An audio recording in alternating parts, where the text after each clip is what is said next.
E zez dita për lëvizjen e Deçanit. New York ka fitu një musliman. Sigur lëvizja e Deçanit nuk i pranon këtë zgjedhje në Amerikë. Qysh është e mundur një musliman komunist me emrin Zohran, vish nga një emrin, Zohran, me u bë kryetari i New Yorkut. Bile edhe foli arabisht në fjalimin e fitores. Or as we say on Steinway, ana minkum wa ilaykum. Sigur lëvizjet e Deçanit janë të e majt në mbledhjen ai kon ku e denoncojnë këtë katastrofë për Amerikën. Janë duke vajtu për identitetin e SHBA-s.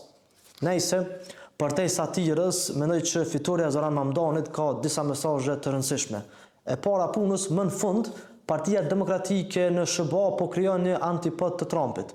Deri tash demokratët kanë tentuar me politikanë të establishmentit me rivalizu Trumpin. Kjo politiku ka dështu, duke prodhuar një narrativ të re ku një 34 vjeçar bëhet ylli kombëtar i demokratëve.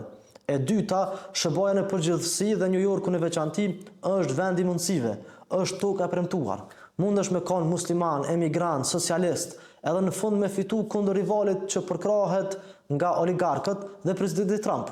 Me gjas askund tjetër në botë kish pas mundësi me ndodh një hysteri e tillë si e Zoran Mamdanit, një emigrant musliman me udhëheq me qytetin më të pastër në botë. E treta, në Amerikë shoqëria po e gjen veten sikur më parë në skajet ideologjike.